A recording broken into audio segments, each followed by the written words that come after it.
Olá, meus queridos companheiros do Centro Espírita Raio de Sol, da cidade de Belém do Pará, uma cidade muito importante para mim. Aí conheci a doutrina espírita, aí conheci Sâmia, casamos, meu emprego mais significativo também consegui aí, ainda muito jovem, uma cidade que me dá muitas boas recordações. Mas hoje nós estamos aqui para falar de uma das leis espirituais mais revolucionárias das nossas existências. Porque se nós nos apropriarmos desse conhecimento espiritual, Neto, nós poderemos verdadeiramente libertar as nossas almas. Sem dúvida nenhuma. É por isso que a gente decidiu fazer hoje um estudo sobre este assunto, porque entendemos que, da maneira como o Espiritismo nos oferece a leitura do que seja o existir, muda completamente o sentido das nossas vidas. Isto por quê? Porque nós trazemos, e nenhum de nós ignora, trazemos uma ancestralidade muito complicada. Nossa origem enquanto espécie humana, ela surgiu de uma espécie que vivia na savana, disputando espaço, lutando com o predador, se defendendo. E nossos ancestrais eram, na verdade, muito violentos. É só nós observarmos como se comportam os antropóides, como que se comportam os chimpanzés, gorilas, orangotangos, gibões, que são os seres mais próximos da nossa escala evolutiva em relação ao ser humano. Nós temos muita violência. Viemos de uma ancestralidade com muita impulsividade, defesa de território, comando do bando, macho alfa. Isso deixou em nós muitas sequelas em termos comportamentais. Muitos comportamentos atávicos que dizem respeito à dificuldade de lidar com quem nos desafia, com quem faz alguma coisa que nos desagrada. E a história da humanidade, ela é marcada, desde o princípio, por uma expressão de muita violência na forma de nós lidarmos com as outras pessoas. Nós já tínhamos uma ancestralidade violenta, é verdade, nós já éramos assim, os nossos ancestrais eram violentos. Mas embora nós fôssemos violentos, nós não tínhamos inteligência para sermos maus de verdade. Era mais uma maldade instintiva, do instinto de conservação. Na medida em que na história da humanidade houve a chegada de um outro grupo de espíritos que migraram de outros lugares da Terra para aqui comporem efetivamente um novo espaço de desenvolvimento das suas potencialidades espirituais, esses espíritos migrados, eles trouxeram muitos saberes, muita inteligência para a nossa cultura. Ciência, filosofia, arte, até a mesma própria religião também nos foi oferecida em boa parte por esse grupo de espíritos que tinham várias dificuldades morais e uma inteligência muito aguçada. O resultado é que esses espíritos assim muito inteligentes e atrasados moralmente nos deram grandes ideias de como desenvolver a nossa sociedade. Mas construíram na Terra uma sociedade extremamente violenta. Desde os primórdios da nossa civilização, já nem estou falando de pré-história, daquele período mais próximo da animalidade, estou falando do nosso período já civilizatório, como civilização, com governantes, territórios definidos, homens para comandar determinado grupo de indivíduos. Meu Deus, quanta barbaridade nós cometemos em nome do poder. Guerras, opressão, tirania, escravização. crueldade das formas mais diversas possíveis. Essas entidades que vieram para cá eram extremamente belicosas e quando tinham a possibilidade de comandar um povo ou uma comunidade, estabeleciam seu poder através da violência, do autoritarismo, de uma forma extremamente agressiva para se colocar nos postos de comando. Promoviam guerras com os povos vizinhos, matavam as pessoas de uma forma muito cruel. A história relata que nós tivemos um imperador na Babilônia, que nós chamamos de Nabucodonosor. Ele criou a lança de mão, que tinha duas pontas. Era uma lança de mão, que aqui ela abria em duas. Ela abria em duas porque era exatamente a distância dos olhos humanos, para que ele pessoalmente cegasse as pessoas. Veja o nível de crueldade que nós desenvolvemos. Estabelecer a violência no domínio dos territórios inimigos. Matar as pessoas. Escravizá-las, cegá-las, mutilá-las. Impor a elas sacrifícios sobre-humanos. Nós somos uma civilização marcada por muita violência. Uma bestialidade na forma de nós vivermos. E isso não é ato de uma pessoa ou de uma época. Essa é a conduta dominante da humanidade ao longo dos milênios, nas diversas culturas, Ocidente, Oriente, Norte, Sul. É muito frequente a crueldade, o desamor, a violência como comportamento da criatura humana. Evidentemente que essas atitudes violentas, elas produzem ódio naqueles que recebem. Quando muito, recebe pelo menos mágoa daquilo que aconteceu. Traições, abandonos, muito pesado. E nós nos acostumamos a ser assim. E quando a gente age de maneira cruel, despertamos nos outros ódio. E esse binômio, violência de um lado, ódio do outro, ou violência de um lado e mágoa do outro, produz na criatura humana um ímã que vincula esses indivíduos para que eles voltem a se encontrar. Quando alguém é violento, tem uma atitude violenta, e a vítima, assim chamada, ela desenvolve ódio ou mágoa, os vínculos se estabelecem e há uma grande tendência de que os indivíduos voltem a se encontrar em uma próxima existência. Eu não estou dizendo com isso que, obrigatoriamente, se A machucou B e B tem ódio de A ou tem mágoa de A, que eles obrigatoriamente irão se encontrar. Não posso dizer isso de maneira absoluta, mas é muito provável que eles se encontrem. Se não na próxima, em alguma existência mais à frente. Por que não logo na próxima?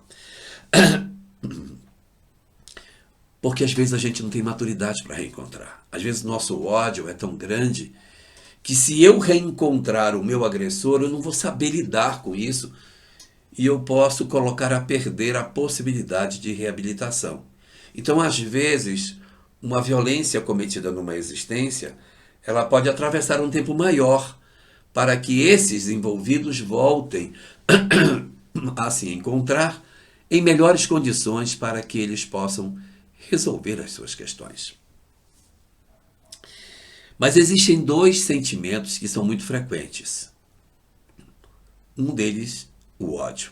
O outro, a mágoa. Qual a diferença entre esses dois? É que o ódio é um sentimento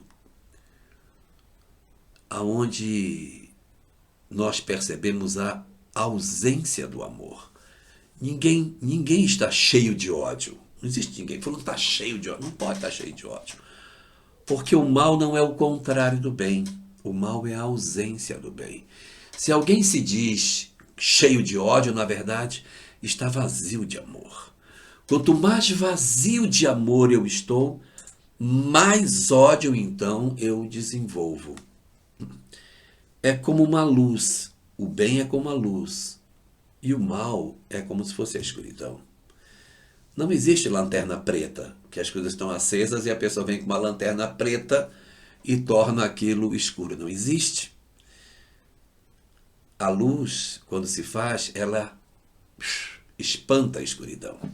Assim acontece com o bem. Quando o bem aparece, quando o amor aparece, o ódio então desaparece. Por quê?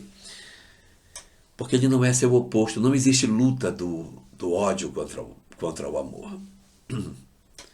O ódio simplesmente é o estado onde a criatura está vazia de todos os sentimentos positivos que ela poderia ter. Isto é o ódio. E a mágoa, qual é a diferença? A mágoa a gente só sente de quem ama. Ninguém sente mágoa de quem não ama.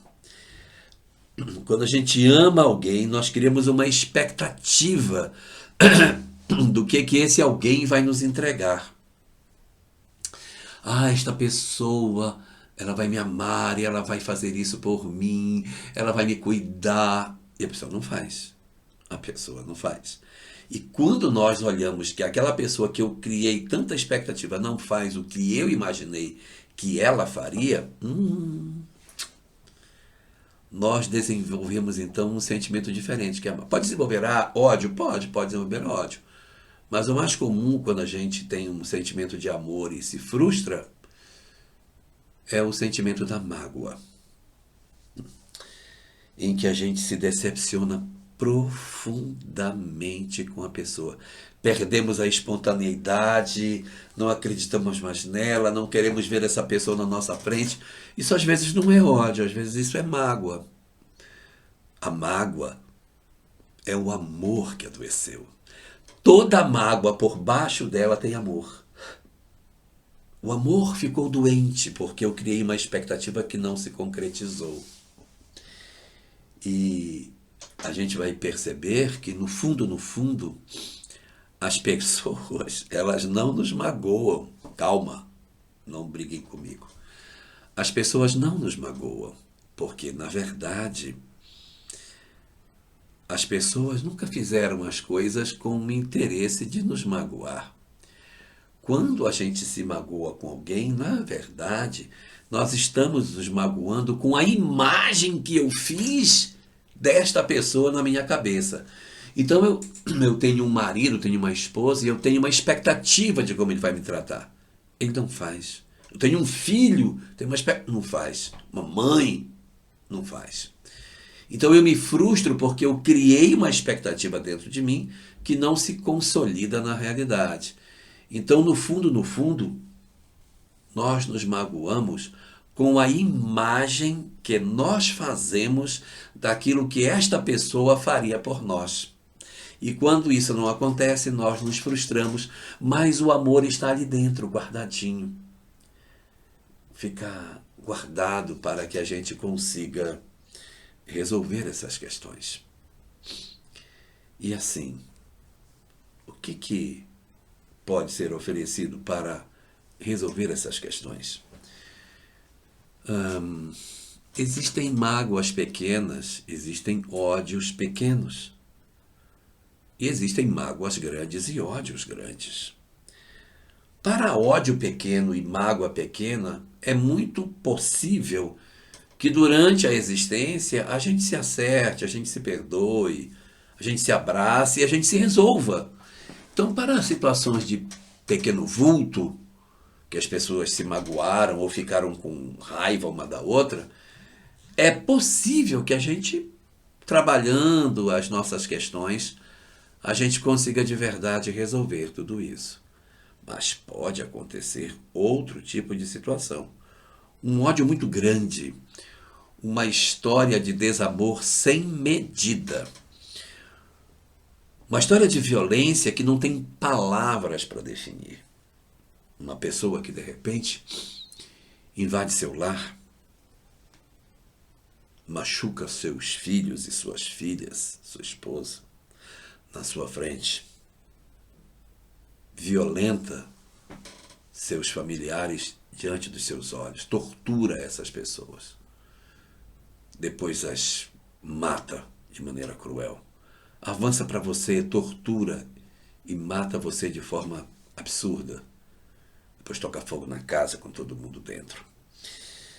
Uma história desse tipo, que eu estou inventando, é uma história mais difícil da gente perdoar, é mais complicado. Porque não se trata mais de um ódio pequeno, de um problema com o vizinho, de um problema no meu trabalho. É uma coisa muito mais grave. Então, para ódios e mágoas pequenas, a própria existência tem condição de, muitas vezes, resolver. Dá para resolver, mas tem mesmo que a gente não consegue resolver nem os pequenos. Agora, para os ódios grandes, que a gente não conseguir resolver na existência, porque tem gente que consegue resolver, sim, os seus conflitos existenciais no curso da existência. A pessoa teve uma história desse tipo que eu contei, mas ela conseguiu superar e perdoou e se desenvolveu. Então, é possível que uma pessoa numa mesma existência ela consiga dar a volta por cima e perdoar esse seu agressor. Mas tem vezes que não. E é muito comum. A gente parte da vida, nossa, varado de dor, extremamente infeliz. Então, para esses casos, é necessário a reencarnação. E a reencarnação ela tem um atributo muito interessante. A gente tem o esquecimento do passado para se reencontrar. E às vezes as pessoas dizem assim, puxa, mas Deus é muito sádico, né? Porque ele sabe as pessoas que eu não gosto e junta as duas histórias. Por que ele faz isso? Exatamente a pessoa que eu mais detesto ele colocou perto de mim. A razão pela qual isso acontece é porque, pela lei de Deus, o homem só é feliz quando ama. Isso está na questão 614 de O Livro dos Espíritos, quando Allan Kardec, indagando os espíritos sobre o que é a lei natural, recebe como resposta que a lei natural é a única verdadeira para a felicidade do homem. Indica-lhe o que deve fazer ou deixar de fazer. E o homem só é infeliz quando dela se afasta. Então, afastar-se da lei de Deus é condenar-se à infelicidade. O homem só é infeliz quando se afasta dela. Se ele não se afastar dela, ele não experimenta a infelicidade. Então, como o objetivo de Deus é que nós sejamos, de fato, felizes, o que faz o Senhor? Ele quer que a gente dissolva esse ódio que a gente tem através da reencarnação. Ah, mas é uma maldade? Não, mas aí vem o esquecimento do passado. O esquecimento do passado fará com que você conviva com este indivíduo e crie novas histórias. Então você vai ficar, 10 encarnações com ele como seu parente. Ele vem seu filho, vem seu irmão, vem seu pai, volta como filho de novo, você é avô dele, sei lá. As histórias vão se repetindo, você vai repetindo, novos esquecimentos, novas histórias, na expectativa de que essa repetição dos fenômenos, Neto, nos leve a um processo de esvaziamento desse sentimento ruim. Como se esse sentimento ele fosse desbotando no tempo, ele vai perdendo força. Porque eu tive uma história com ele lá atrás, mas eu tenho várias histórias com ele mais recentes, que são histórias mais felizes, em que ele mostrou para mim que ele não é tão ruim quanto eu imaginava que ele fosse. Até porque ele também está melhorando, eu também estou melhorando, e o progresso que eu estou empreendendo começa a ser percebido. E o progresso que ele também está promovendo nele, também a gente começa a perceber. E com essa dinâmica, eu vou descobrindo o quê? Que ele não é tão ruim quanto eu pensei que ele fosse.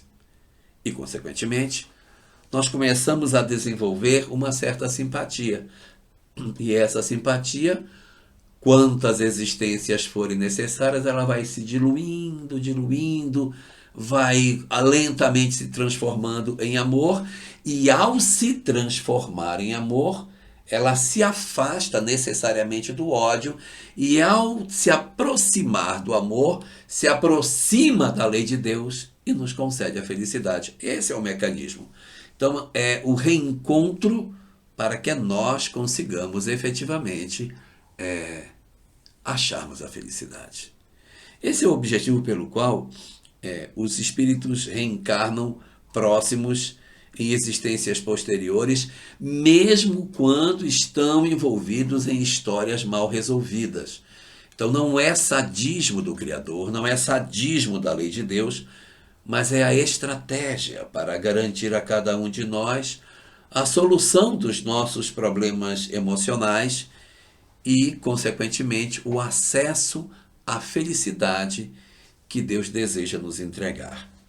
Isso, inclusive, nos ajuda a entender uma coisa que se fala muito em doutrina espírita. Se fala muito, todos nós seremos felizes, o destino da criatura humana é a felicidade, os espíritos no progredir da história alcançarão a felicidade.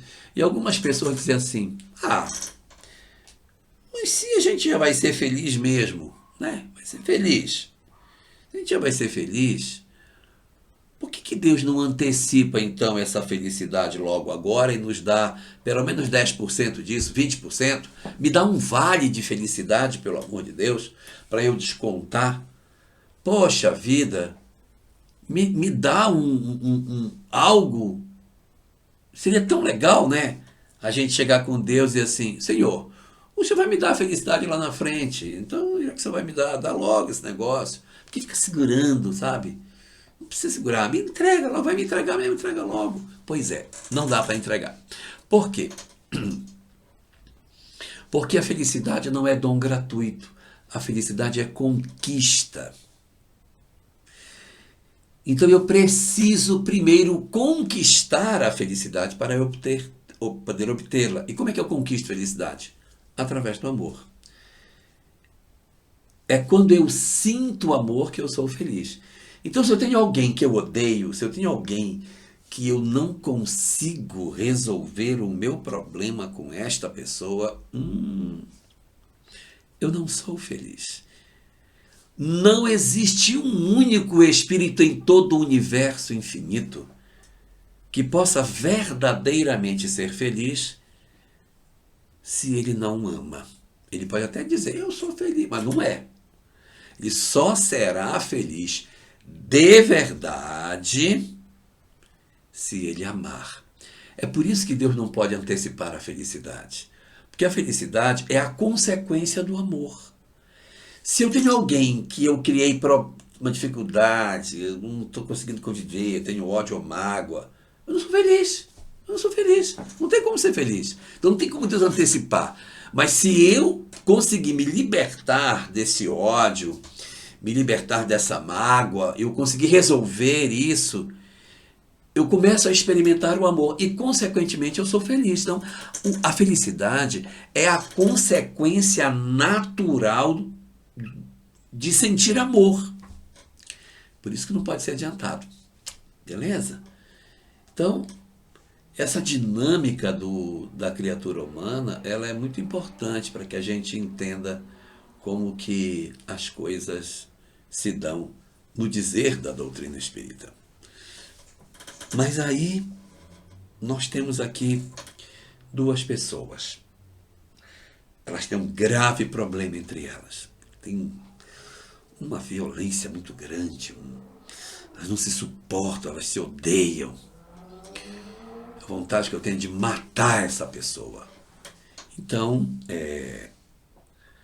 nós vamos perceber que Moisés, quando esteve conosco, ele deu um passo gigantesco nesse processo de educação espiritual, com a chamada lei de Talião. Aquela, pagarás olho por olho, dente por dente, queimadura por queimadura e tal. As pessoas dizem, não, mas aquela lei é uma lei muito violenta, meu Deus. Cara, vai pagar olho por olho, dente por dente, queimadura por queimadura, vida por vida. Como que pode isso? Pois é. Olha, pode parecer uma coisa absurda isso, né? Mas naquele período da história da humanidade, pela compreensão espiritual que as criaturas humanas tinham naquele período, era uma coisa fantástica. Que repare, olha como é que acontecia antes. O sujeito me dava um tapa e eu dizia, você me deu um tapa, eu vou matar você. E aí eu matava a pessoa porque ela me deu um tapa. E o que é que a lei de Talião faz? Senão você não vai matar. Foi o que ele fez, ele te deu um tapa. Então você vai lá e dá um tapa nele. Então eu vou dar 5, não, 1. Veja como estabelece um limite para o processo da violência, para que a criatura não se exceda. Pode parecer hoje aos nossos olhos que aquilo é uma coisa bárbara, mas aquilo foi um progresso enorme. Porque era qualquer coisa eu matava. Não, me ofendeu, eu vou matar. Me ofendeu, eu vou matar.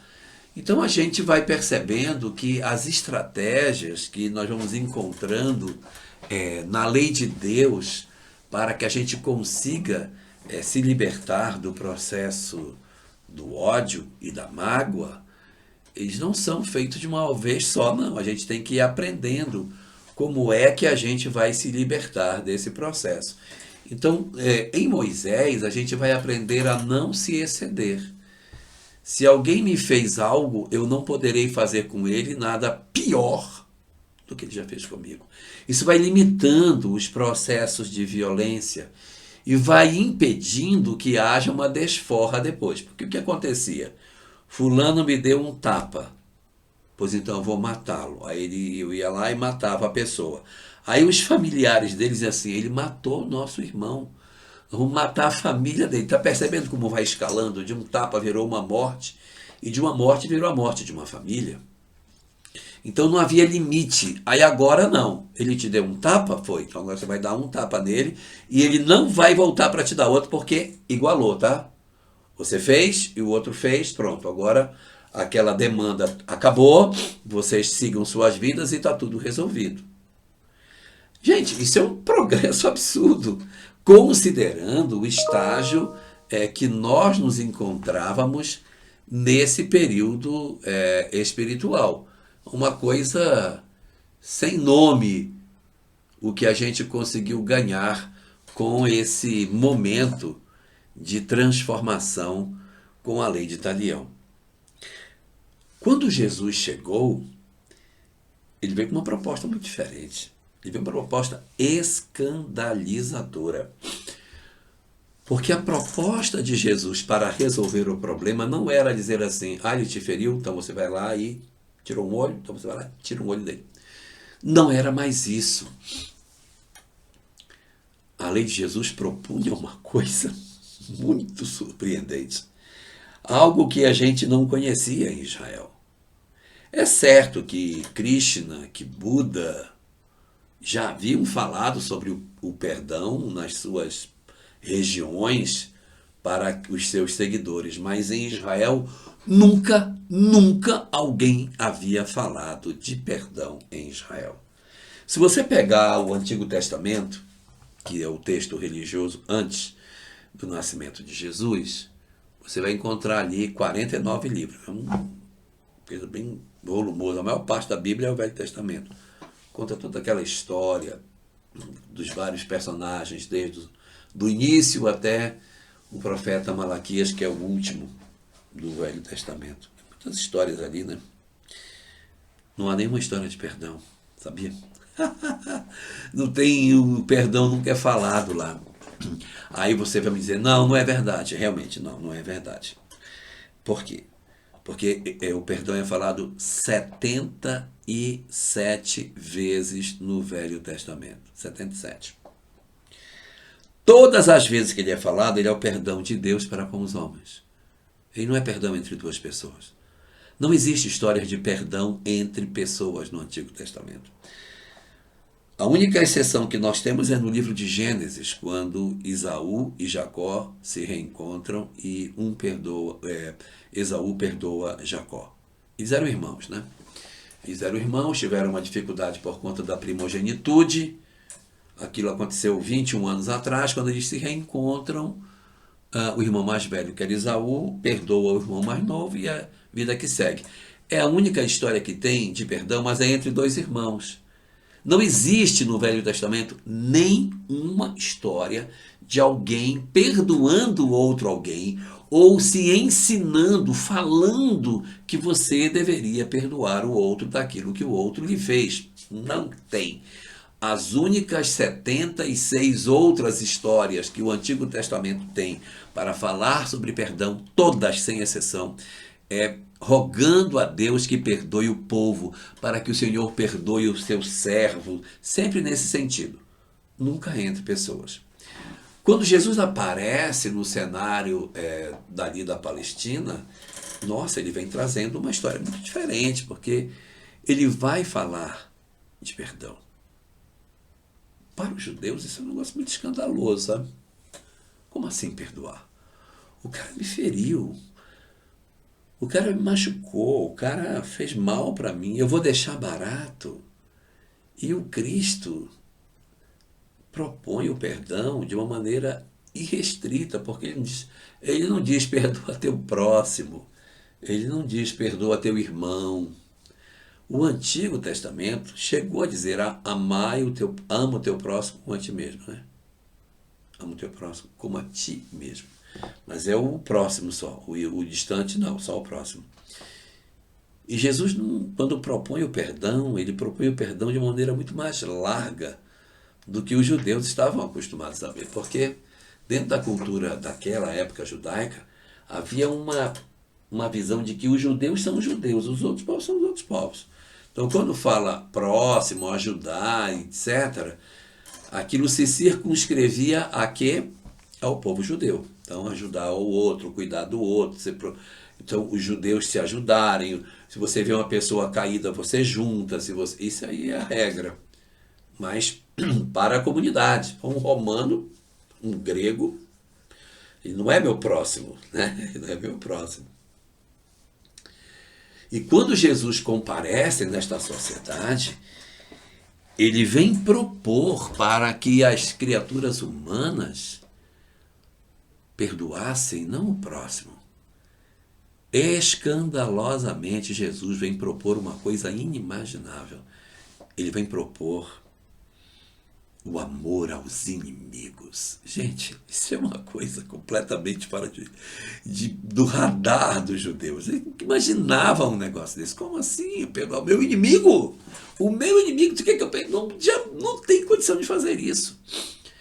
Mas esse era, na verdade, um dos pontos mais importantes do ensinamento de Jesus, porque ele vinha oferecer isso como a solução para o ódio, para a mágoa, para tudo de difícil no relacionamento entre as criaturas.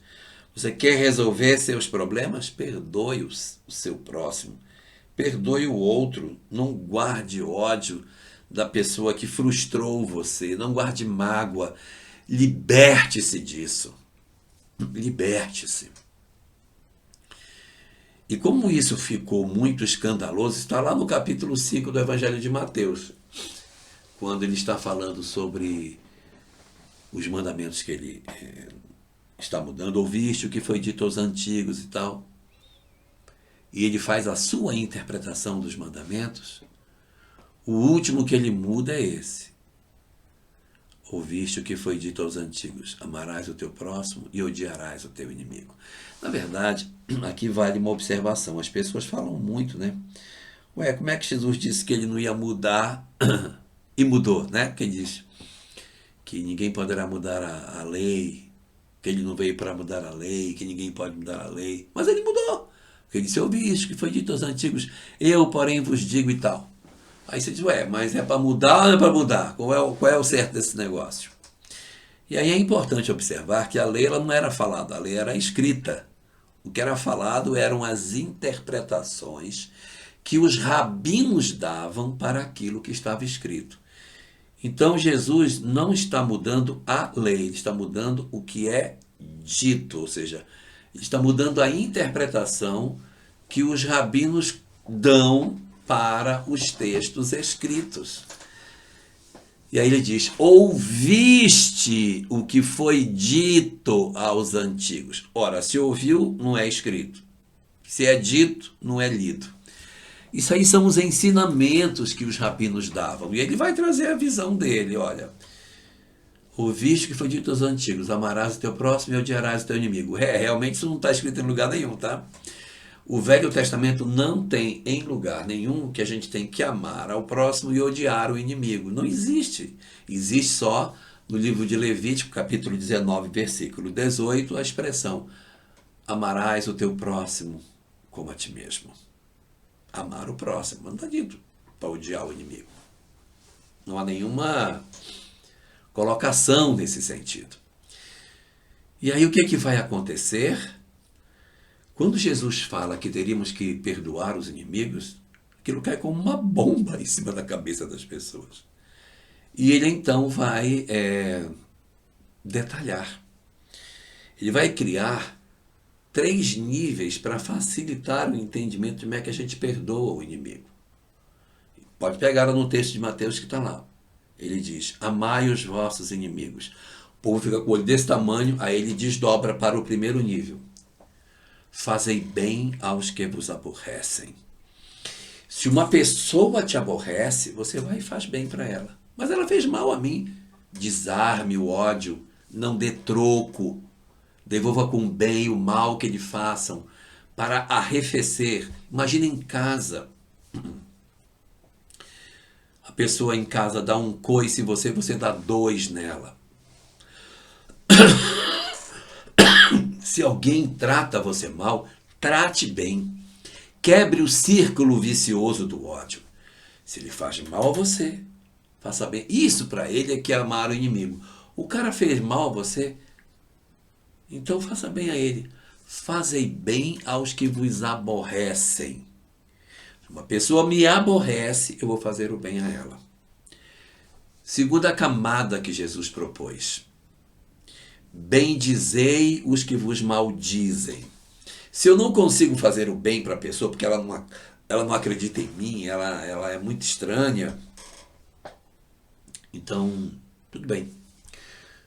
Não tente fazer o bem, ela não vai acreditar, ela não vai se desarmar. Então não faça por aí. Tente uma segunda camada: bendizei os que vos maldizem. Então, se a pessoa fala mal, aí você fala bem dela. Porque a gente, falou mal, depois ela também é uma safada. Aí a gente vai e devolve, às vezes, pior do que a pessoa fez. O que Jesus diz é: a pessoa fala mal de você, fala bem dela. Desarma a pessoa pelos seus recursos. Então, se a pessoa faz o mal, fazei bem aos que vos aborrecem. Se ela fala mal, bendizei os que vos maldizem. Mas tem vezes que a criatura é tão difícil que não dá nem para fazer bem e nem para falar bem. Eu vou fazer o quê? Ele desce para o 3º nível. Orai pelos que vos perseguem, que são os primeiros, e vos caluniam, que são os segundos. Ora pelas pessoas. Parece simples, né? É só orar pela pessoa que faz mal a você. E experimente você orar para uma pessoa que prejudica você. E você verá o quão difícil é a gente tentar manter um pensamento bom na direção de uma pessoa que não faz mal.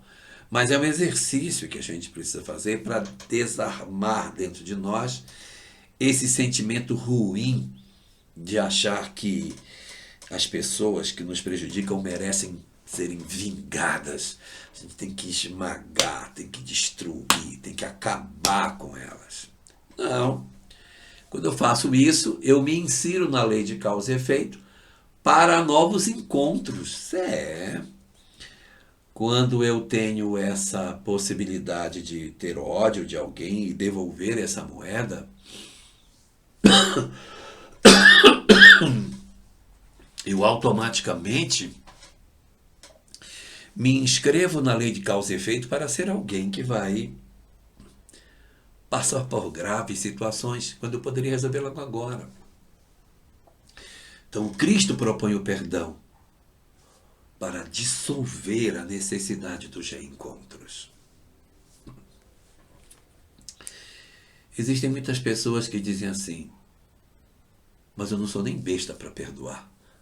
Isso é um absurdo. O cara fez mal a minha vida inteira, acabou com a minha vida, e eu ainda vou perdoar, que sou uma besta. Não sou um égua para estar perdoando quem me faz o mal. Como diria um bom paraense, olha já se eu vou deixar isso acontecer. E, na verdade, aí vem uma chave muito importante que o Espiritismo nos dá. O Espiritismo nos diz o seguinte, que quando A machuca B, não se cria um vínculo entre os dois. Isso é muito importante. Atenção, Neto, preste atenção que eu vou falar talvez o que eu tenho de mais importante para falar agora. Quando A machuca B, não cria vínculo entre os dois. Só cria vínculo quando A machuca B e B fica com ódio ou com mágoa de A. Aí os dois se juntam. Mas se A machuca B e B não tem ódio de A, não acontece isso. Não existe. Então a gente perdoa para não ter que reencontrar. Entendeu a jogada? Eu perdoo para encerrar essa conversa por aqui. Para não precisar de reencontros. E muitos dizem, mas aí eu vou tirar dele a culpa que ele tem. Aí eu vou tirar a culpa que o cara tem. Isso está errado. O cara faz. Tá bom, tá perdoado. Aí o cara vai embora, feliz da vida, né? Aprontou, acabou com a minha vida. E eu perdoei, que sou uma besta, perdoei e fica tudo lindo. Não concordo. Pois é, aí que vem a grande chave. Presta atenção, Neto. Perdoar não tira a responsabilidade que o outro tem pelo que ele fez. Porque, na verdade, quando A machuca B, A não deve para B. Nós devemos é para a lei e para nós mesmos. É o que diz André Luiz no livro Ação e Reação. Se devemos é para a lei e para nós mesmos. Então não existe débito entre criaturas, existe débito de mim para comigo mesmo. Se ele me machuca e eu guardo ódio, guardo mágoa dele, eu me insiro na história. Mas quando eu o perdoo, eu me desembaraço da necessidade de encontrar. Mas ele não está livre do que ele tem para fazer. Exemplo! Lá vai! Para deixar claro o que eu estou dizendo. Jesus foi traído por Judas. Os soldados o machucaram. Os sacerdotes armaram para ele. Herodes debochou dele. Pilatos fugiu da responsabilidade. Seus crucificadores foram bem cruéis. O povo na rua debochava dele. Quando Jesus disse, Pai, perdoa-lhes, porque eles não sabem o que fazem, ele se retirou da necessidade de reencontro. Ele se retirou, mas ele não retirou do outro a responsabilidade que o outro tem com o que fez. Ou seja, Judas ficou do tamanho que era, Pilatos, Herodes e todo mundo ficou com as suas responsabilidades. Resgataram com quem? Não foi com Jesus. Jesus não voltou primo, irmão, tio, cunhado, filho, pai, de ninguém. Mas todos esses foram inscritos na lei de causa e efeito para encontrarem as consequências do que fizeram. Então, perdoar é muito benéfico porque nos retira da trama, mas não tira o outro das responsabilidades que ele tem. Vejam como isso é muito importante, porque há muitas pessoas que dizem, eu não vou perdoar. Eu não vou perdoar porque eu não sou besta. Besta é quem não perdoa, porque se eu perdoo, eu me desligo para ter outras histórias. E o cara que fez, ele vai se resolver, sei lá, com quem, mas não é mais comigo, não tem mais. Não tem mais. Se dissolve. Olha o livro Há 2000 anos, nós temos uma história ali que tem um personagem que persegue Públio Lentulus o livro inteiro, André de Dioras. No final do livro ele vai até Públio, já cego, todo destruído, e conta tudo que ele fez, até conta coisas que Públio nem sabia. Acaba com ele, e no final diz, Eu fui lhe fazer mal, me tornei um homem também profundamente infeliz. Eu preciso do seu perdão. E a gente acha que o Públio não vai dar, porque, cara, o que ele fez foi muita maldade. E o Públio diz a ele: estás perdoado. Esse seria um caso de grande ódio que uma pessoa resolveu na existência. E o perdão de Públio é tão verdadeiro que você pode procurar que ele não aparece nas outras obras. Não aparece 50 anos depois, não aparece no Ave Cristo, não aparece em Renúncia. Ele não aparece mais. Ele se desconecta. E na introdução do livro 50 anos depois, Emmanuel diz que ele estava encarnado, mas em outras lutas redentoras. Ele não encontrou Públio mais. Porque quando o Públio disse: estás perdoado, paf! Se desconectou dele, ele foi se resolver para lá, e eu fui seguir minha vida. Públio foi seguir sua vida para cá, e ele seguiu para o lado de lá. Então, essa é a grande libertação que a gente pode fazer a partir do momento em que nós perdoamos.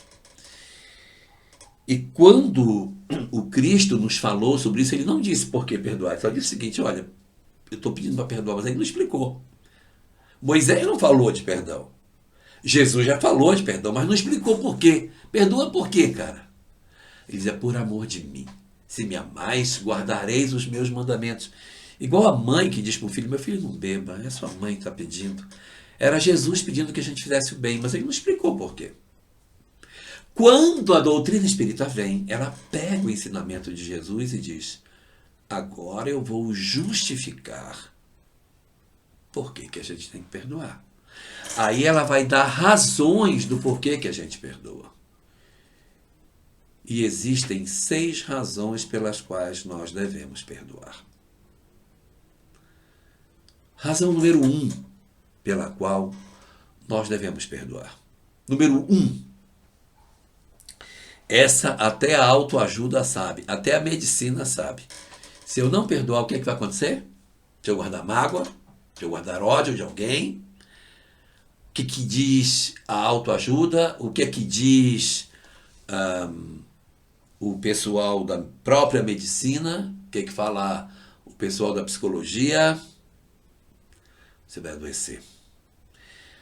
Olha, você vai ter palpitação, vai subir a taxa de glicose, vai o problema da insulina, você vai ter problema de úlcera, você vai ter um monte de problema, vai nascer um tumor, vai dar um ataque cardíaco. Cara, você guardar ódio, guardar mágoa, o seu risco de ficar doente é muito maior. Um câncer, uma doença autoimune. Cara, é um monte de coisa que pode acontecer. Então, essa é a primeira das grandes justificativas, que até os médicos enxergam. Aí tem uma segunda justificativa. Essa justificativa, quem enxerga bem é a autoajuda e os psicólogos. Eles dizem o seguinte: olha, se você não perdoar, você vai se tornar uma pessoa horrível, muito chata para conviver, amarga. Lembrando daquilo o tempo todo: é porque ele fez isso, é porque... Igual algumas pessoas assim: é porque o teu pai, quando o teu pai me deixou, o teu pai era um safado. A pessoa não vive. Passa a vida inteira amargurado, não constrói sua vida, não consegue ser feliz, se priva de dar um sorriso, porque não, eu sou uma pessoa triste, porque eu passei muito sofrimento, eu não tenho o direito de rir. E ela mesma se destrói, cara, ela se destrói. Então ela guarda tanta mágoa, ela guarda tanto ódio dentro da vida dela, que ela não só adoece fisicamente, como o primeiro caso, mas ela vai adoecer também psicologicamente. Ela vai ser uma pessoa adoecida emocionalmente, ela não tem harmonia, é uma pessoa amarga, antipática. E não quero desejar o mal para ninguém, mas tem uma tendência de ficar sozinho no final da vida, que ninguém aguenta viver com gente amarga. Abra seu olho, tá? Se você reclama muito da vida, se você repete muita história do passado que não conseguiu perdoar, porque você tem muita chance de, infelizmente, tornar-se uma pessoa muito chata para conviver. E ninguém suporta conviver com pessoas chatas. Então você acaba ficando sozinho. Ai, eu sou tão sozinho. Por que será, meu Deus? Por que ninguém se agrada de ficar comigo? Será que eu sou uma pessoa de difícil convivência? Se analise, veja se você ficar falando sempre das mesmas histórias. Preste atenção para não pegar esse segundo grave problema de adoecimento emocional por conta do não perdão. Terceira razão. Além de você adoecer emocionalmente, você também vai adoecer temporalmente. A sua história de vida ela fica comprometida. Sabe por quê? Porque você passa tantas horas do dia de hoje lembrando do dia de ontem, que o dia de ontem fica com milhares de horas, porque você fica relembrando. Aí ele me disse isso, eu falei aquilo, ele falou aquilo, eu falei isso. Fica relembrando, mastigando, remoendo, ruminando aquela história, horas a fio, durante anos, décadas. Então, o dia da briga, ele tem milhares de horas, dezenas de milhares de horas. E o dia de hoje tem quantas horas? Não vive o hoje. Não vive o agora. Vive no passado. Está sentado na casa espírita, assistindo palestra, nesse momento aí, pensando no falecido. Olha o que ele me fez. Não vive o agora. Cara, presta atenção no agora. Olha o presente. Não te foca no passado. Livro Ceifa de Luz, capítulo 45, Emmanuel diz o seguinte: a gente tem que se conduzir na vida igual o motorista que usa o espelho retrovisor só para se orientar. Se o motorista quiser dirigir sem olhar para o espelho retrovisor, vai bater. Se ele quiser dirigir só olhando para o retrovisor, vai bater. Então, o passado é igual o retrovisor. É só uma olhada para se orientar, mas o caminho é para frente. Olhe para frente, senão seus netos vão se formar e você não vai ver eles crescerem. Vai dizer, nossa, esse menino já vai se formar. Claro, você fica no passado o tempo todo. Por isso que não percebe que a vida dele está passando, que a sua vida está passando, que você está envelhecendo, remoendo coisas que estão impedindo você de viver essa existência. Vai sair da existência humana e vai dizer, eu acho que eu só vivi 25 anos, porque depois que eu separei eu não tive mais vida. Eu fiquei só mastigando a mesma história. Pelo amor de Deus, vá viver o presente. Liberte-se para que você não seja alguém adoecido dentro da própria existência. Número 4. Situação número 4 que a gente tem. Situação número 4 é a seguinte. O sujeito, além de adoecer fisicamente, além de adoecer emocionalmente, além de adoecer temporalmente, também vai adoecer espiritualmente. Eu preciso explicar o que é um adoecimento espiritual, preciso falar de obsessão, preciso falar das perturbações que a gente vai ter em casa, das entidades que passarão a fazer parte da nossa vida, nos perturbando, nos fazendo viver o passado, nos angustiando, nos jogando na depressão, adoecendo a gente, nos tornando profundamente infelizes, convivendo dentro da nossa cabeça, destruindo a nossa saúde espiritual. Eu acho que eu não preciso falar disso, porque a Casa Espírita tem dezenas de palestras falando sobre obsessão. Desenvolver um sentimento de mágoa, um sentimento de ódio por alguém, abre uma porta enorme para um processo obsessivo. Então, se você realmente não quer ser vítima de um fenômeno de perturbação espiritual, não deixe isso. É abrir as portas da sua casa para as entidades mais infelizes que existem, entidades muito sofridas, amarguradas, abandonadas, que se sentem atraídas pelo seu pensamento e que vão se hospedar na sua casa. Olha que louco! É isso que você quer? É essa companhia que você quer para a sua vida? Eu não acredito que seja isso. Então aqui também fica um quarto adoecimento. Para quem já se perdeu, eu já falei de 4. Adoecimento físico, o adoecimento emocional, que a pessoa fica amarga, o adoecimento temporal, que a pessoa nem vê os dias passarem, não vive o presente, só vive o passado, e o adoecimento espiritual, em que a pessoa fica perturbada, fica cheia de entidades dentro de casa, desgraçando a vida dela desnecessariamente. Liberte-se disso. Número 5. Eu disse que são 6, tá? Número 5. 5ª. A reencarnação. Ai, meu Deus. Quando a gente odeia alguém, ou tem muita mágoa de alguém, aumenta a probabilidade de você encontrar com o seu agressor. A gente precisa se resolver, gente. Então a gente tem que voltar. E é assim, o que é que Deus faz? A gente precisa estar junto, mas para poder resolver melhor, tem que ter o esquecimento do passado. Senão a gente não daria conta. A gente só dá conta de conviver com as pessoas que são meio complicadas do ontem por conta do esquecimento do passado. Senão a gente sentaria na mesa com ódio de todo mundo. E assim as pessoas dizem, eu gostaria muito de saber sobre minha encarnação, quem é que foi o que e tal, mas eu queria lembrar de tudo. Cara, o objetivo da encarnação é para esquecer mesmo. Se for para não esquecer, fica lá. A gente só veio porque era para esse corpo abafar as memórias e eu ter condição de sentar na mesa com um desafeto e a gente reconstruir, fazer uma nova história, ter a chance de se renovar emocionalmente. Então, a reencarnação, ela é o grande momento do reencontro. Se não deu para resolver no mundo espiritual, se a gente não conseguiu, você vai ter que reencarnar para resolver. Às vezes a gente está lá no mundo espiritual e diz assim, não, eu já consegui perdoar fulano. A gente já conversou, já se entendeu, está resolvido. Mas será que está resolvido mesmo, papai? Será que a gente realmente resolveu? Ou será que a gente está se enganando? Para saber o que se passa dentro do seu coraçãozinho, só tem uma forma: encarnar. Mergulha na carne de novo, vem para cá, passa para o lado de cá, vem pagar boleto para saber se realmente você perdoou. Porque às vezes no mundo espiritual, tipo, não, a gente já se entendeu, agora eu já amo. Será? Vem para cá, encarna aqui, sofre o esquecimento do passado e deixa que fale só o que está no fundo do ser. Aí você vai saber se você perdoou.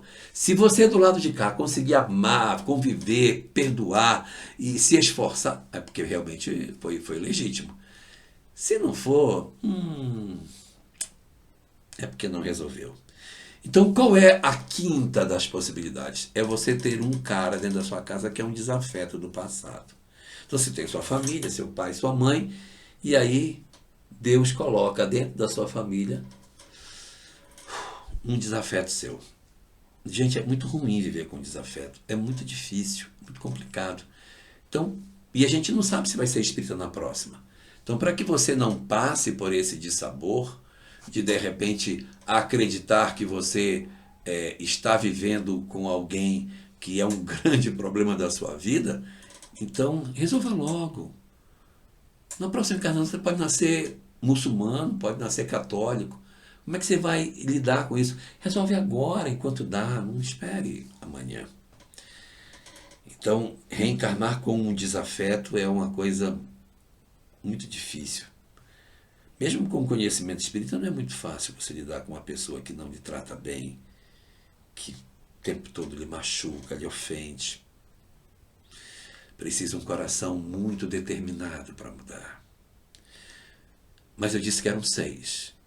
E existe uma coisa que é pior do que você ter um desafeto na sua família. O que será isso, hein? Não é 2 desafetos. Não é.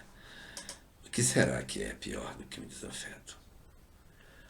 A última das consequências é o seguinte: ao invés de você ter a sua família e esse desafeto nascer na sua família, é você que vai para a família dele. Você é que vai nascer junto com o pai dele. Por que tem que ser ele que tem que nascer perto da gente? Por que é ele que tem que vir sozinho para o nosso confortável ambiente? Vá você para a casa dele. Não conhece o pai, não conhece a mãe, não conhece os irmãos e ainda tem um desafeto como irmão. Que tal? Isso pode acontecer.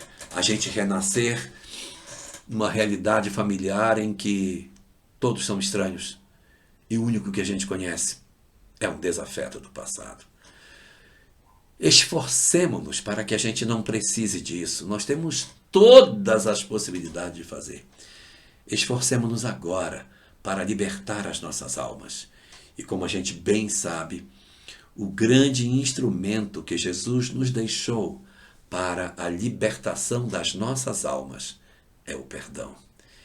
Aproximemo-nos dessa lição e nos apropriemos das reflexões que o Espiritismo nos faz e nos libertemos disso, sabendo que isso não tira a culpa de ninguém, mas liberta as nossas almas das dores do mundo e da necessidade do reencontro. Que Deus abençoe a todos nós e proteja as nossas vidas. Fiquemos todos com Deus.